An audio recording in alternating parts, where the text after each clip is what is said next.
Hoy vamos a empezar la serie de la Guerra Fría. Su misión, señor Phelps, si usted decide aceptarla, es escuchar esta serie de capítulos acerca de uno de los conflictos más prolongados, globales, absurdos y manipulados que ha existido en la historia de la humanidad, la Guerra Fría. ¿Qué es exactamente la Guerra Fría? Estábamos hablando en el capítulo pasado de cómo el 99% de la audiencia de este programa nació durante el periodo de la Guerra Fría.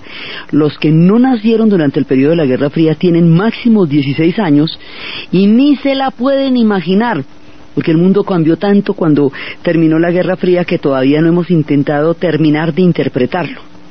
La Guerra Fría duró básicamente desde 1945 hasta 1989, con la caída del muro de Berlín. Cubre casi toda la mitad, la segunda mitad del siglo XX. Es un conflicto que va a atravesar todo el planeta. Es la lucha de la hegemonía entre los Estados Unidos y la Unión Soviética después de terminada la Segunda Guerra Mundial. A esto se le va a meter poder nuclear y el terror nuclear va a ser una de las formas de manipulación. Esta guerra va a tener un componente psicológico altísimo y va a tener un componente ideológico fundamental. Es a través de las ideologías que se va a expresar y es a través del terror nuclear que se va a manipular la mente de las personas a través de un trabajo intenso y profundo del miedo. Por eso no se nos puede olvidar, porque esas técnicas se usan repetidamente en la historia.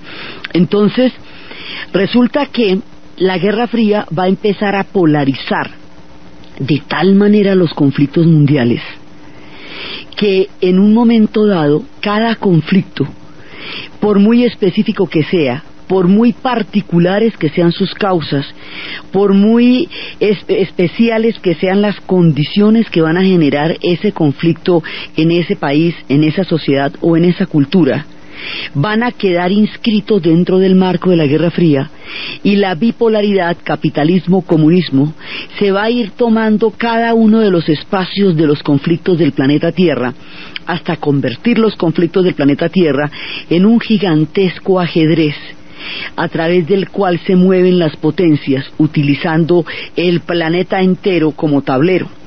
La polarización de la Guerra Fría va a ser como cuando una pareja de casados se separan y utilizan a los hijos como arma arrojadiza. El niño o la niña en cuestión desaparecen como individuos y todo lo que digan se vuelve una resonancia. Eso se lo dijo su mamá, ¿no? Ahí está pintada, es que me pareció oírla.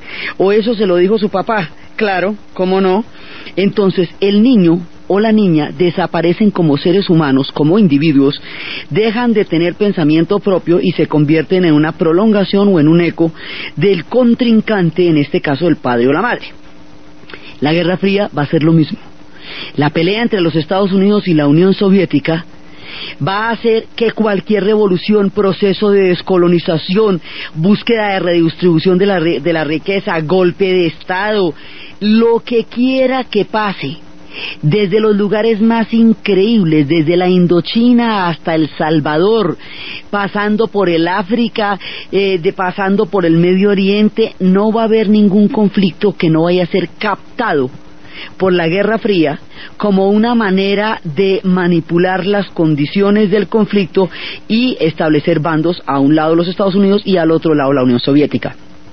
Entonces el planeta entero se va a ver metido en esto. Así que no va a haber ningún referente que no se relacione con la Guerra Fría. En ese sentido es el conflicto de mayor cobertura que hemos tenido hasta ahora. ¿Por qué se llama fría? Porque ya cuando el terror atómico está instalado, entonces ya la idea es que no se van a matar las potencias directamente, porque ya con las bombas atómicas pues ya no tiene gracia, porque se acaba todo el planeta de una sola. Y como decía Einstein, si la tercera guerra mundial fuera atómica, la cuarta sería palos, porque ya no quedan sino los huesos. Entonces con el terror nuclear se va a establecer más adelante lo que se llama un equilibrio del terror. Es decir, yo lo puedo destruir a usted 18 veces y yo lo puedo destruir a usted 19 veces. Hemos hablado, cuando el tiempo de la bomba atómica de Hiroshima, que no hay ninguna defensa contra la bomba atómica, ¿no? O sea, lo único que usted puede hacer es atacar al otro y destruirlo más veces de las que el otro lo destruya a usted, una vez destruido usted. O sea, partamos de la base de que esto, digamos, es un absurdo el planteamiento del equilibrio del terror, porque esto no, digamos, no lleva a ninguna parte, pero es lo que se va a utilizar. Y de ahí en adelante, entonces lo que van a hacer es que en lugar de enfrentarse las dos potencias, porque con las armas nucleares esto ya se vuelve de no retorno, van a utilizar todos los conflictos que haya en el planeta para enfrentarse la una a la otra, apoyando cada una a un bando y la otra el otro, independientemente de cuáles sean las condiciones de ese conflicto. Por eso se vuelve tan generalizante y por eso va a estrechar el marco de interpretación del mundo, porque el asunto del capitalismo y del comunismo, de tanto repetirse y de tanto ideologizarse y de tanta propaganda que se le va a hacer, la Guerra Fría está basada en la propaganda en una gran medida, por eso tiene tantas miniseries. Por eso es que estaba Misión Imposible, por eso es que eso va desde Misión Imposible hasta MacGyver, pasando por El Hombre de Cipoll, pasando por la cantidad de series que ustedes no se pueden imaginar. Y va a haber un personaje que se va a atrever a tomarle el pelo a la Guerra Fría. La Guerra Fría era considerada muy seria porque la propaganda era una de sus principales armas. Entonces las miniseries, todos los enfoques de lo que se pasaba por la televisión y todo eso era parte de una mirada propagandística de entre buenos y malos que generaba la Guerra Fría. Por eso, en el momento en que esto se está tomando tan en serio, y en realidad no es una guerra seria, pues es una guerra sucia y es una farsa. Después vamos a ver por qué y de qué manera. El único que se va a atrever en tiempos bien difíciles a tomar del pelo a la Guerra Fría, a mostrar su carácter caricaturesco, a mostrar el maniqueísmo que había entre una y otra mirada del mundo, y cómo era una caricatura, era casi que un dibujo animado los unos y los otros.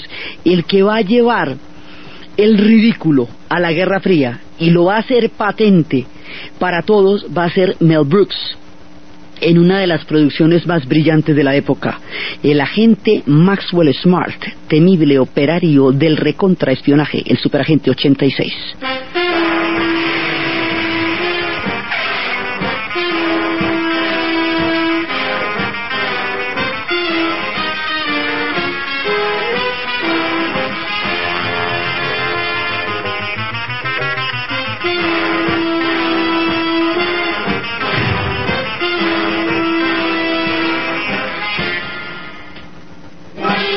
El Superagente 86 habla de la bipolaridad en términos de caricatura. Entonces habla de caos y de control.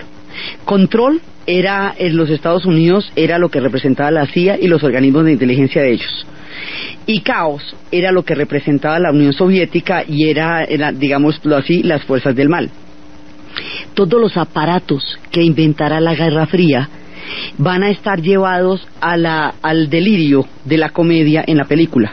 Por eso existirá el zapatófono, existirán el esfero bomba, además porque estos aparatos realmente se crearon. Después en el Museo Imperial de la Guerra, en Inglaterra, cuando Pasteur haya terminado la Guerra Fría, se ve que todos esos aparatos, el maletín, que en realidad era un transmisor, todo eso sí existía, digamos, es una tecnología de inventos muy desarrollada y que hacía todo un camuflaje para poder obtener información, porque la Guerra Fría básicamente es una guerra de espías.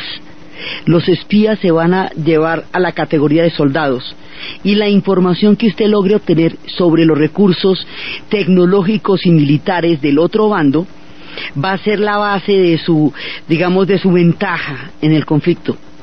Entonces, por eso es que se van a necesitar los espías, y toda esta burla a los aparatos es parte fundamental de Superagente 86, solamente que en el Superagente no funcionan. El cono del silencio, cuando lo bajan, hace que no se oigan absolutamente nada y no se puedan decir nada. Se equivoca y cuando está en la montaña y necesita el maletín globo, le sale el maletín bote, entonces no puede salir de ahí, y así por el estilo. Muestra, es el único que se atreve a tomarle el pelo a un grado de ideologización tan profundo como el que se estaba dando en ese momento, y a mostrar que todo es un maniqueísmo y una manipulación de quiénes son los buenos y quiénes son los malos. Por eso recordamos en este momento y en este espacio de la narración al personaje que lo creó, que murió, que lo representó, que murió hace poco, y a Mel Brooks por su lucidez en tiempos en que eso no era común, porque todo el mundo estaba metido en el asunto de la Guerra Fría. Entonces, aquí los espías van a jugar un rol importantísimo, y cuando los espías juegan un rol importantísimo hay una recomendación indispensable. Se trata del escritor británico John le Carré. Eso, hay 3 novelas. Una se llama El Topo, otra se llama El Honorable Colegial, otra se llama La Gente de Smiley. Esas 3 novelas son la trilogía de la Guerra Fría. Y muchas otras películas basadas en sus novelas, como El espía que llegó del frío con Richard Burton, y lo veremos ahí saltando el muro de Berlín. También vamos a ver a Michael Caine en un funeral en Berlín. Vamos a ver todas estas historias y todo cómo se le fueron echando a un cuento increíble que fue el cuento de la Guerra Fría. Pero ¿cómo pasó la Guerra Fría? ¿De qué manera empezó? La Guerra Fría se produce por las fisuras, la ruptura del bloque histórico que combatió del lado de los aliados en la Segunda Guerra Mundial. En la Segunda Guerra Mundial, como habíamos visto, Inglaterra, la Unión Soviética, los Estados Unidos y Francia hacen un bloque común contra Alemania y Japón. Alemania y Japón siendo el eje con Italia, y los otros siendo los aliados. Entonces, en ese momento tenían un enemigo común, y era un enemigo, digamos, incuestionable, que era la guerra relámpago y todo lo que pasó con Alemania. No se hubiera podido concebir la victoria de los aliados sin ninguna de la participación de estos países. O sea, sin el aguante, ya habíamos visto, sin el aguante de los ingleses, no hubiera habido a quien liberar. Sin la valentía increíble de los soviéticos derrotando a los alemanes en Stalingrado y en Kursk, no se hubiera logrado la derrota militar. Sin la intervención norteamericana de la guerra no hubiera podido cambiarse la correlación de fuerzas y el equilibrio histórico para llegar a la derrota de los pueblos de las potencias del eje. Entonces, mientras estaban todos contra el mismo enemigo, todos estaban de acuerdo. Pero ellos eran muy distintos entre sí. Acuérdense que Churchill era profundamente anticomunista, y cuando decide apoyar a la Unión Soviética le dicen que si él está dispuesto a apoyar a unos comunistas, siendo él el más anticomunista de todos, y él decía: si Hitler invadiera el infierno, yo inmediatamente llamaría al diablo a ver a qué acuerdo podíamos llegar. Entonces, eso, digamos, en un momento dado, las condiciones de la Segunda Guerra Mundial fueron tan apremiantes que todas las diferencias que existían al interior de estos pueblos fueron dejadas de lado mientras se resolvía lo grueso del conflicto. A medida que el conflicto se va resolviendo, las divisiones entre ellos se van empezando a presentar y se va empezando a grietar este bloque histórico, y las grietas de este bloque histórico van a llevar paulatinamente a la Guerra Fría. Entonces, la primera parte es la Conferencia de Yalta, y es la repartición. Entonces, ahí en la Conferencia de Yalta vamos a elevar a la categoría de un principio explícito algo que en geopolítica toda la vida se ha usado, que se llaman las zonas estratégicas. Toda la vida las potencias o los imperios o quien quiera que ejerza la hegemonía va a tener zonas estratégicas. En la Primera Guerra Mundial la zona estratégica del Imperio Ruso era Serbia, y por eso Rusia va a entrar en la Primera Guerra Mundial por el ataque a Serbia, porque era una zona estratégica. Solo que antes no se llamaban así. Zona estratégica del Imperio Romano era Siria, porque era la provincia desde donde aparecían los persas, que en aquella época eran los únicos enemigos que ellos no lograron vencer. Zona estratégica del Imperio Romano era la muralla de Adriano, porque ahí para adelante empezaba el mundo celta, y de ahí para abajo empezaba el mundo de los británicos que estaban bajo la dominación de ellos. O sea, zonas estratégicas siempre ha habido, pero la Conferencia de Yalta las avala y las hace explícitas. Entonces, en la Conferencia de Yalta queda claro que Europa del Este va a quedar como zona estratégica de Stalin, de la Unión Soviética, y que la América Latina va a quedar como zona estratégica de los Estados Unidos. Es la repartición del mundo cual ponqué. A mí me toca la cremita y a mí me tocan las farecitas y a mí deme ese pedacito de melocotón que está ahí. Las reparticiones son vulgares siempre. Entonces, resulta que hay una serie de acuerdos en Yalta que Stalin ha suscrito con Churchill y con Roosevelt, y que en donde todos estamos de acuerdo. Uno de ellos era que Alemania no se podría recuperar jamás. Era, digamos, la postura de la Unión Soviética de no ayudar de ninguna manera a la recuperación de Alemania. Otra era que Polonia, él entendió que Polonia era para él, digamos, eso dijo, y como que no le dijeron tampoco que Polonia no fuera para él específicamente. Hay una serie de grises en los acuerdos de Yalta, cosas que no quedaron muy explícitas en su momento. Cuando se producen los acuerdos de la conferencia de Potsdam, y ya no está ni Roosevelt porque ha muerto, ni Churchill porque ha perdido las elecciones, entonces los términos cambian, y Stalin dice, un momentico, a mí no me van a hacer conejo, porque una cosa es que aquí estén otros sentados, y que se haya muerto Roosevelt, y que Churchill ya no esté, y otra cosa es que yo no haya firmado unos pactos con ellos, y yo no tengo unos acuerdos con ellos, y a mí no me importa quién sea el representante de Inglaterra y de los Estados Unidos aquí, a mí me cumplen lo que me dijeron, y eso no lo pactamos, y eso no lo dijimos, y así no fue que quedamos. Entonces ahí hay una primera parte que es hay diferencias entre lo que se acordó en Yalta y entre lo que se está planteando en Potsdam. Entonces, una diferencia es Polonia. Se supone que Polonia iba a ser elegida por un gobierno democrático, de la manera en que París logró constituir su gobierno democrático a través de toda la habilidad de Gaulle que vimos en su momento.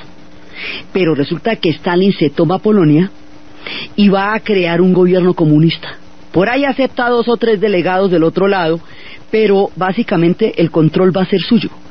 Y Stalin dice, es que esto a mí me lo prometieron, esto quedó de mi lado de la servilleta. Entonces, a mí me dejan la Polonia, y si ustedes no me dejan la Polonia es porque me están incumpliendo lo que habíamos entendido en Yalta. Entonces, por Polonia, que empezó la Segunda Guerra Mundial, por Polonia, que se dio el gran enfrentamiento entre el mundo ruso y el mundo germano, es por el corredor que son los polacos. Por Polonia se empiezan a dar las fisuras que conduzcan a la Guerra Fría. Por Polonia va a caer la Unión Soviética en tiempos del movimiento de solidaridad. Por Polonia pasan las cosas más importantes de la historia. Todas las noticias que vengan de Polonia son relevantes. Polonia es un país importante, enfermo como está de geografía, pueblo corredor entre el mundo germano y el mundo soviético. Este pueblo es de gran importancia en todos los repartos geopolíticos del mundo, y la Guerra Fría no será una excepción. Entonces Stalin se toma Polonia y se la toma, digamos, como un poco como, y me la tomé, ¿y qué? Y empieza a plantear una hegemonía, al principio clara y después rotunda, sobre los países del este, de tal manera que viene la famosa frase que se está tejiendo. La frase se la atribuyen a Churchill y se la atribuyen antes de Potsdam, y la frase se la atribuye, pero otros dicen que la habían usado antes.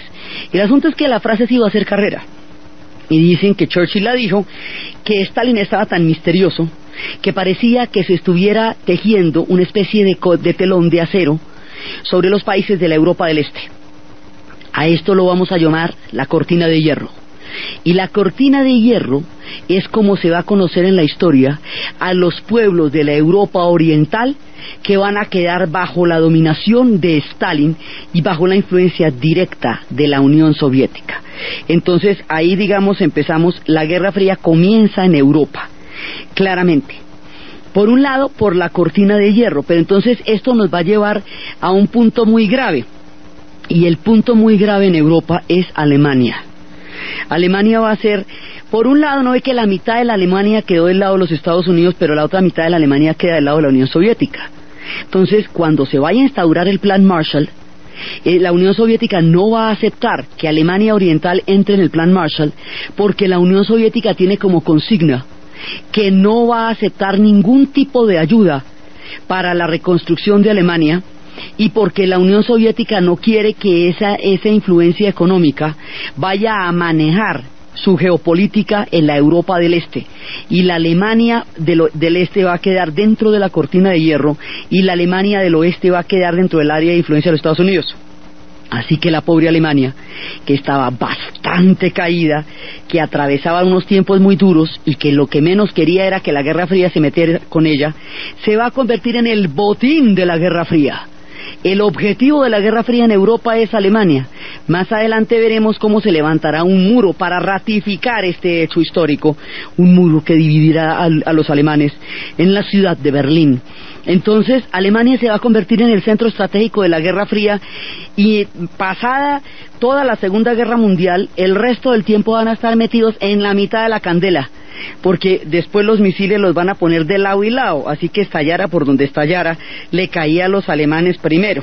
Fue muy delicada la situación de Alemania durante todo el tiempo de la Guerra Fría. Entonces, esto comienza en Europa, se va apoderando de todos los países del este, pero simultáneamente en Rusia, en Irán, Rusia ha invadido a Irán por el recurso del petróleo. Entonces, en ese momento, para los Estados Unidos es muy importante el petróleo del Medio Oriente, el petróleo saudita, el petróleo iraní, porque se convierte en el combustible de primer orden en el mundo industrial de la posguerra. Entonces, quiere evitar el avance soviético por Irán de la misma manera que los ingleses querían evitar el avance ruso, del Imperio Ruso, sobre Irán, y de la misma manera que ellos no querían que presionara el Imperio Turco Otomano. Pues ahora que no existe el Imperio Turco Otomano, los Estados Unidos no quiere presionar, no quiere permitir que los soviéticos vayan a presionar a los turcos. Eso va a convertir a los turcos en unos aliados valiosísimos para los Estados Unidos, porque todo el petróleo del Medio Oriente se va a tratar de regular a través de la presión sobre Turquía. Y eso poco a poco va a hacer que el Medio Oriente también se convierta en parte del polvorín de la Guerra Fría, por un lado, y por el otro lado, la Unión Soviética quería que Irán le diera las mismas condiciones de contratos leoninos y regalados de su petróleo que le había obtenido Inglaterra a los iraníes a comienzos de siglo, cuando Lord Darcy Knox le había sacado un contrato en el cual toda la perforación, exploración y comercialización del petróleo del antiguo imperio persa iba a ser para los ingleses, para los Anglo-Persian, durante 90 años sin regalías. Contratos de ese estilo quería la Unión Soviética para ella. Entonces el petróleo se vuelve otro problema. Otro problema también de las fisuras de la Guerra Fría se va a producir en los Balcanes. Y el problema que se va a producir en los Balcanes es que Grecia quedó del lado de la servilleta de Occidente. Eso quiere decir que Stalin no puede meter las manos en Grecia y que él no va a apoyar una revolución en Grecia. En Grecia va a estallar una guerra civil producto de un enfrentamiento entre un levantamiento comunista y un levantamiento de fuerzas anticomunistas. Esto sucede por las raíces profundas del pueblo griego. Hay una parte del pueblo griego que quiere el comunismo como proyecto histórico y otra que no, y se van a enfrentar a una guerra civil. En esto, inicialmente no tiene nada que ver Stalin, en general no va a tener nada que ver Stalin, porque Stalin no solamente no va a intervenir ahí, sino que Stalin permite, digamos, la entrega, él deja que esa revolución vaya a ser aplastada. Entonces los ingleses le dicen a los norteamericanos, ya no podemos más, no podemos regular más la geopolítica, entonces intervienen, van a aplastar la revolución comunista griega, y los griegos van a quedar del lado de Occidente sobre la base de que aquellos que querían un régimen comunista quedaron definitiva y totalmente aplastados en esa rebelión. La guerra civil para los griegos fue más grave que la Segunda Guerra Mundial, porque así les hizo muchísimo daño. Entonces la crisis griega, ¿dónde queda Grecia? En los Balcanes. Así que este conflicto sangra por los mismos lados por donde sangraban los otros. Es en los Balcanes donde está la guerra civil griega, que es inmediatamente después de la Segunda Guerra Mundial. Y en esa guerra civil también ellos tienen unos vecinos que los van a ayudar, que van a tener un papel importantísimo en nuestro escenario, que son los yugoslavos, y la figura de Tito, quien intentará que la Yugoslavia, más adelante en nuestro relato, no forme parte de la Guerra Fría y ni unos ni otros vayan a decidir su destino. Eso será, digamos, la idea de Tito. Entonces, el otro problema son los Balcanes. Mientras está todo el mundo ocupado, mientras Europa se vuelve el quebradero de cabeza de todo lo que va a ser la nueva geopolítica mundial, nadie le para bolas al Asia. Y mientras nadie le para bolas al Asia, 1, 2, 3 por mí, triunfa la Revolución China. Y va a triunfar la Revolución China porque la invasión japonesa va a polarizar y va a aglutinar de tal manera todas las fuerzas de oposición en China, que sobre la oposición para sacar a los japoneses va a tener la hegemonía del Partido Comunista, y esta hegemonía del Partido Comunista y la derrota de Japón a través de la bomba atómica va a generar las condiciones históricas para que el Partido Comunista chino vaya a subir al poder en el 49 y nadie esté mirando para ese lado de la historia, por una parte, y por otra parte, para que eso además va a determinar que haya una China gigantesca, que es la China, la República Popular China, y otra que es una pequeña China que es Taiwán, que era la China capitalista, la de Chiang Kai-shek. Entonces la Revolución China va a ser fundamental en la geopolítica, porque la Guerra Fría empieza en Europa, por Polonia y por Alemania, llega al Asia a través de la Revolución China y a través de la descolonización de Indochina, porque inmediatamente después de la Revolución China, cuando los franceses vuelven a tomarse los territorios de Indochina, un personaje que había organizado una red de resistencia contra los japoneses va a organizar esa misma red de resistencia contra los franceses, y en su debido tiempo la va a organizar la misma red contra los norteamericanos hasta que logre sacar de ahí a todo el mundo. El personaje en cuestión se llamará Ho Chi Minh y será un hombre que conoció Francia, que conoció el mundo y que tenía la versión histórica del colonialismo y de lo que estaba pasando. Es la época de la descolonización. Entonces, cuando llega al Asia a través de la Revolución China y la descolonización del sudeste asiático, es cuando se estipula lo que se conocerá como la política de contención de Forest Dulles, y que va a llevar al cambio del estatus de Japón, de pasar de ser un país invadido a un país amigo, y a buscar urgentemente la presencia de los Estados Unidos en Vietnam o en el sudeste asiático de alguna manera, de la que sea. Así que de esa forma la Guerra Fría llega al Asia. Y más adelante, mucho más adelante, la Guerra Fría llegará a América Latina por la vía de la Revolución Cubana, porque la teoría de las zonas de influencia hace que nada de lo que pasara en el continente pudiera de ninguna manera ser intervenido por la Unión Soviética. Pero cuando triunfa la Revolución Cubana y Estados Unidos le declara un bloqueo continental a la isla y prohíbe a todos los demás países del continente comerciar con ella, la Unión Soviética se muere de la dicha, le dice: mamacita, te veo solita, ¿qué te provoca? A 90 millas de Miami les va a quedar a ellos un bastión en la Guerra Fría. Si Cuba quería o no ser comunista, si ese era su destino desde el principio, ya no lo podemos saber. No tuvo ninguna otra alternativa. El bloqueo la llevó en brazos de la Unión Soviética, y a la Unión Soviética le resultó la papaya más jugosa que haya partido en todos los años del conflicto. La Unión Soviética, veremos a lo largo de estos capítulos, nunca se le puede acusar de no haber partido una papaya que se le haya puesto, jamás. Y la de Cuba fue, pero mejor dicho, la más dulcecita de todas. Entonces, y de esa manera va a llegar a América Latina. Y en América Latina va a hacer estragos también, porque va a generar unos niveles de polarización altísimos. Entonces, de esta forma, cada uno va a tener una versión distinta de la Guerra Fría. En Indochina son las guerras de descolonización. En el África son todas las guerras de descolonización que van a suceder inmediatamente después de la Segunda Guerra Mundial, lo que va a hacer que la Unión Soviética apoye la descolonización. Y por donde quiera que vayan saliendo Inglaterra y Francia, es el tiempo en que Inglaterra y Francia, los antiguos imperios que habían gobernado el mundo en el siglo XIX, empiezan su decadencia. Inglaterra y Francia ganaron, sí, pero están exhaustos. Están muy débiles ya. Y cuando la India se independice de Inglaterra, pasaría lo que Churchill diría: la independencia de la India asestará un golpe mortal a Inglaterra, la convertirá en un país insignificante. Entonces, en ese momento, además por eso también veremos, la India querrá escapar a la bipolaridad de la Guerra Fría, al no permitir que ni los Estados Unidos ni la Unión Soviética intervengan en las decisiones de su futura independencia.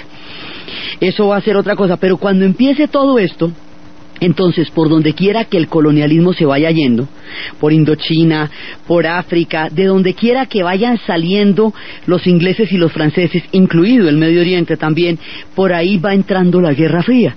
Entonces aquí hay un cambio de orden histórico y la hegemonía se va volviendo entre los Estados Unidos y la Unión Soviética a medida que van avanzando por cada casilla que va dejando vacía la descolonización.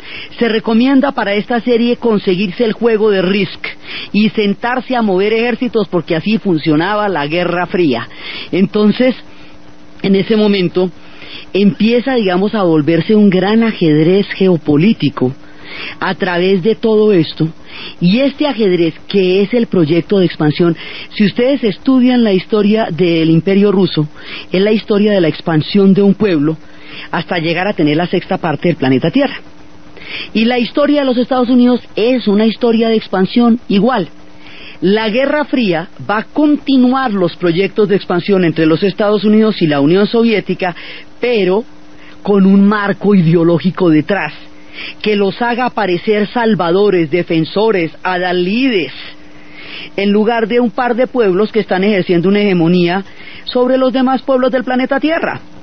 Entonces, esto se va a convertir en una, digamos, en una entelequia ideológica, en el cual los Estados Unidos va a defender la libertad donde quiera que se encuentre amenazada y la democracia allí donde esté en peligro, y en el cual como defensora que son de las libertades democráticas, y como se autorigen ellos van a decir que los Estados Unidos estará encargado, esto es un documento de Estado que se publicó, en lo cual decía que ellos estaban encargados de guiar a Europa a través de la posguerra como un sol a los planetas en el sistema solar. Eso es un documento que ellos mismos, son sus propias palabras.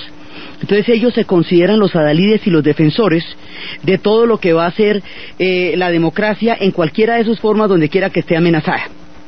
Y por el otro lado, la Unión Soviética se va a erigir en la protectora de los pueblos, de los pueblos que están en pobreza, de los pueblos necesitados, de los condenados de la tierra, porque muchos de los problemas de descolonización se van a ver amalgamados con problemas de distribución del ingreso.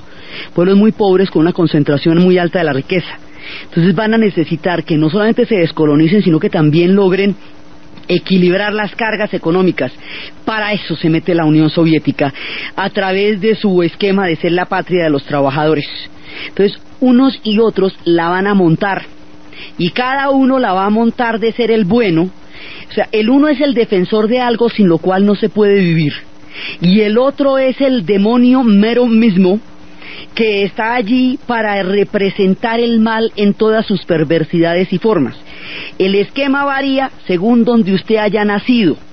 Si usted nació en el lado de los Estados Unidos, el comunismo era una forma aterradora que amenazaba toda libertad y toda vida, y era un totalitarismo, y era uno de los elementos más malévolos y perversos que se había inventado la humanidad, sino el demonio mismo.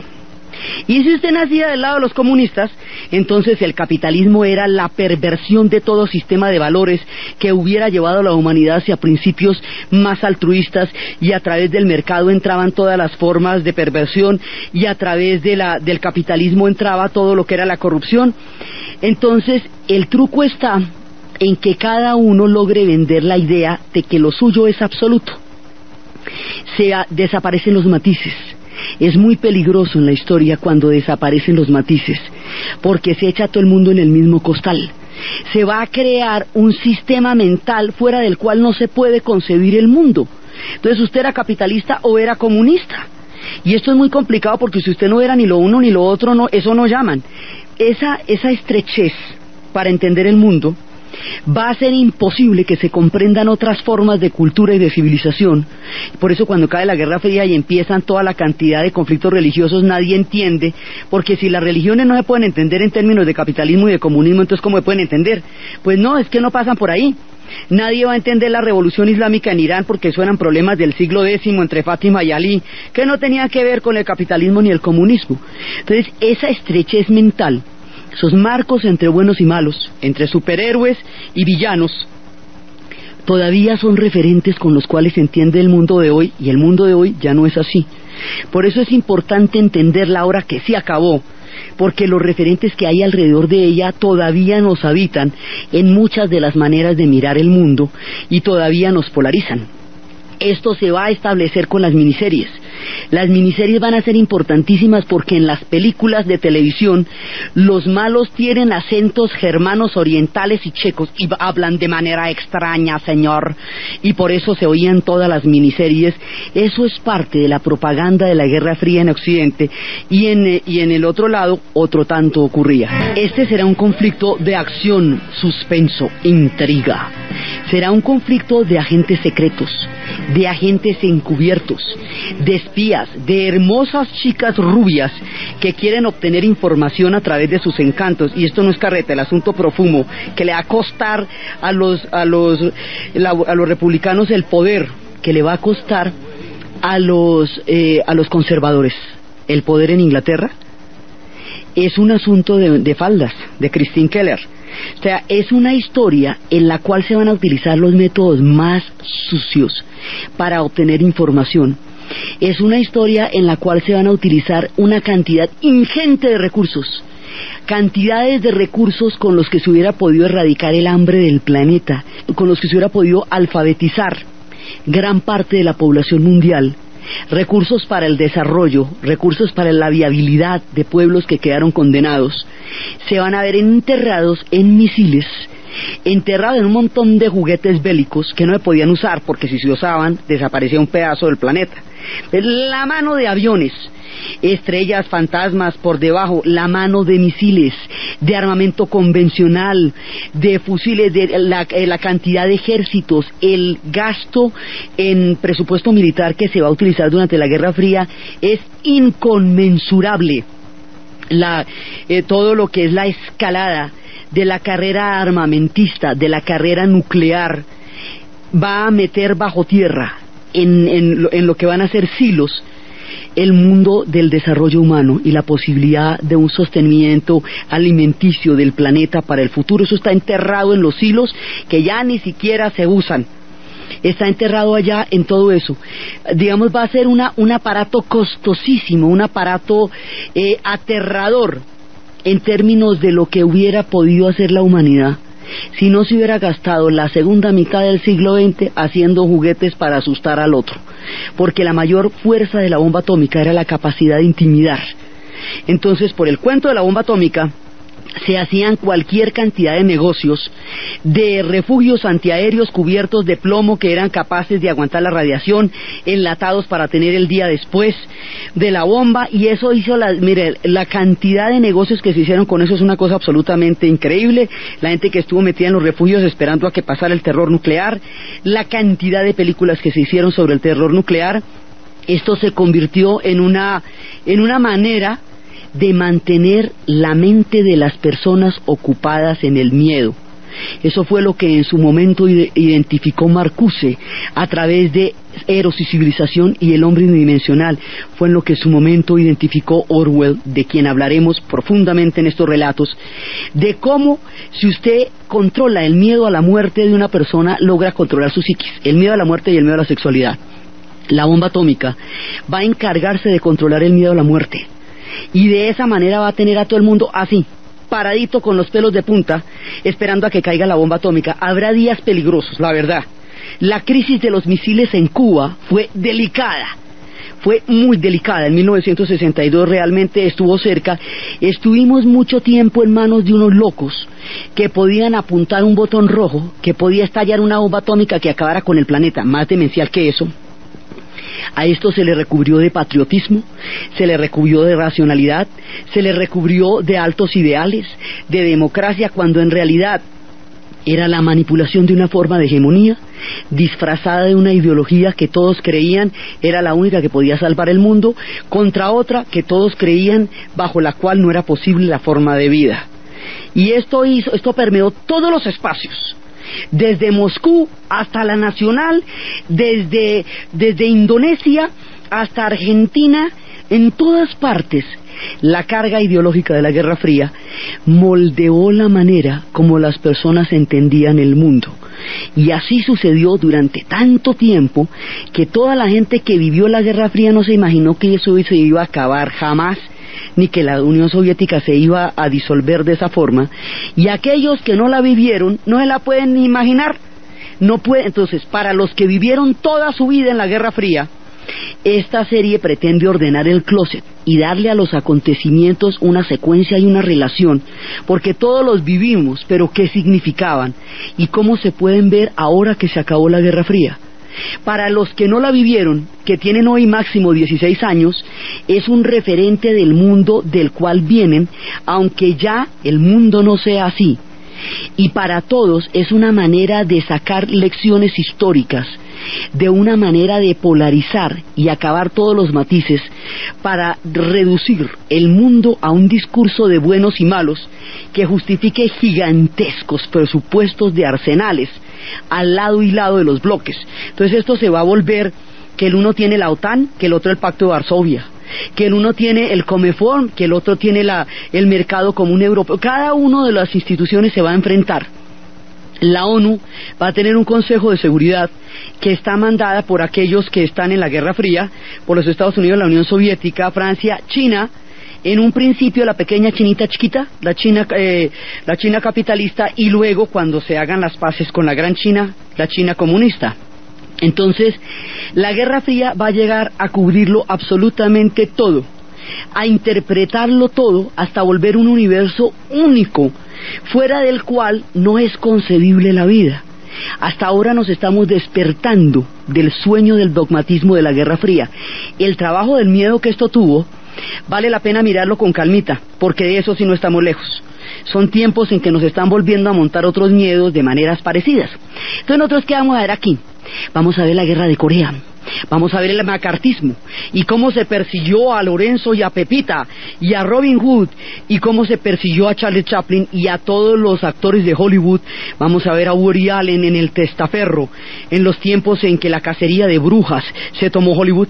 Vamos a ver la guerra del Vietnam, vamos a ver todo lo que es Indochina, la descolonización de Indochina, la descolonización africana y la manera como llenaron de armas sociedades empobrecidas, unos y otro bando, para que se mataran de una manera miserable, ya no solo de hambre, de explotación y de inequidad, sino de una cantidad de armas que hicieron las antiguas peleas tribales, basadas en el honor y las lanzas, genocidios horribles con fusiles Kalashnikov y de toda clase.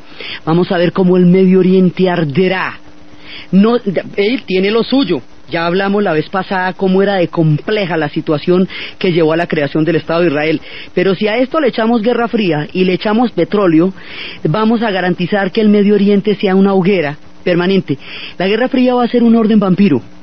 Se alimenta de los conflictos, se nutre de las peleas, porque es a través de las peleas que logra montar su aparato de apoyar unos a un lado y otros al otro lado, y de esa manera interferir el conflicto, integrarlo a los bloques históricos y volverlo todo en un mismo saco, una misma cosa, una misma parte de lo que es el enfrentamiento este-oeste, capitalismo, comunismo, como quiera que lo llamen en ese momento.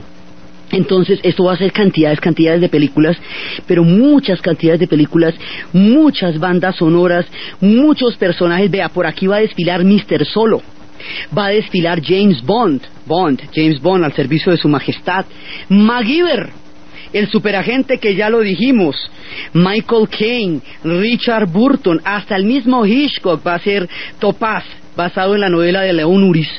No va a haber quien no esté metido en la Guerra Fría. Eso tiene un elenco de actores como tiene un elenco de espías. Los espías van a ser el sistema de canjes, el sistema de espionaje, la manera como un espía se toma una red, lo que uno dice. Esto va a llevar a los Rosenberg a la muerte durante la era del macartismo. Todo lo que nosotros recordamos haber vivido después de la Segunda Guerra Mundial está en el marco de la Guerra Fría. Así que vamos a pasar y atravesar muchas de las cosas que nos son más familiares, que nos son más cercanas y que sucedieron delante de nosotros. Todo aquel que no pensaba como la Guerra Fría quedaba como un loco. Entonces, si usted no quería ni capitalismo ni comunismo, si usted no quería la productividad o no quería la revolución, usted quedaba como fuera de toda proporción.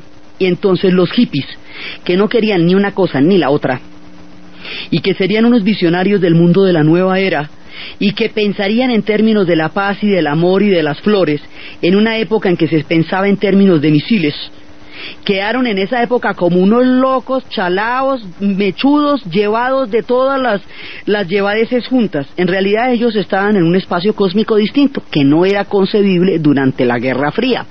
Entonces, todo el marco conceptual va a estar determinado poco a poco por esta bipolaridad hasta ser totalmente uno solo con la Guerra Fría.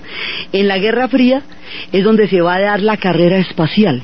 No fue el ánimo de Ícaro el que llevó por primera vez al hombre al cosmos, fue la insidia de la Guerra Fría, fue ganarle la Unión Soviética, sacar el primer grupo de astronautas, el primer astronauta que sobrevolara la Tierra, y los otros no quedarse atrás y llevar el primero a la Luna, y así la carrera espacial, con todo lo sublime que es para nosotros como nuestra referencia cósmica, en realidad tiene el contexto de la Guerra Fría.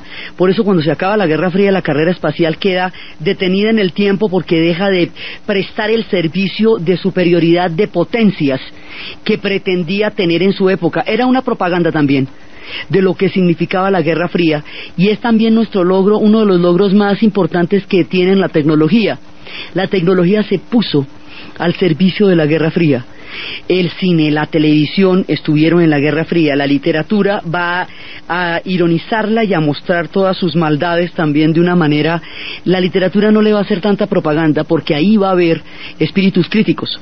Entonces, esto es una invitación a atravesar los días que poblaron esa segunda mitad del siglo XX, durante toda la época de lo que se conoció como la Guerra Fría. Aquí va a haber misiones, aquí va a haber secretos, aquí va a haber traiciones, informaciones vendidas, pactos debajo de la mesa, pueblos que son apoyados primero por unos y luego por los otros, y al revés. Aquí va a haber conflictos que van a quedar atravesados por esta Guerra Fría, y que mientras la Guerra Fría durara no se podía resolver.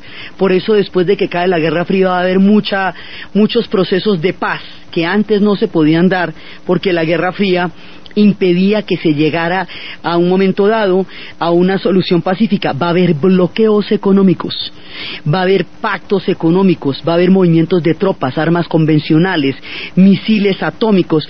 Mejor dicho, a esto no le falta nada. Aquí va a haber acción, suspenso, intriga, maldad, traición, toda clase de complots. Esto sí que es un complot permanente, y los estamos invitando desde ya al complejo e intenso mundo de la Guerra Fría. Entonces, desde los espacios de los espías, desde los portafolios y los maletines que en realidad son transmisores, desde los pisacorbatas que son cámaras de fotografía de documentos ultra secretos, desde las miniseries, desde los pueblos que fueron traicionados y vendidos en el esquema de la Guerra Fría, desde la sobreideologización del mundo, el trabajo profundo del miedo, el terror de la bomba atómica, la farsa de una ideología, los pueblos que empezaron a manipular a través de esto los destinos de los otros, y toda la cantidad de redes complejas que se van a tejer en este periodo de la historia. En la narración de Ana Uribe, en la producción Jessy Rodríguez, y para ustedes, feliz domingo.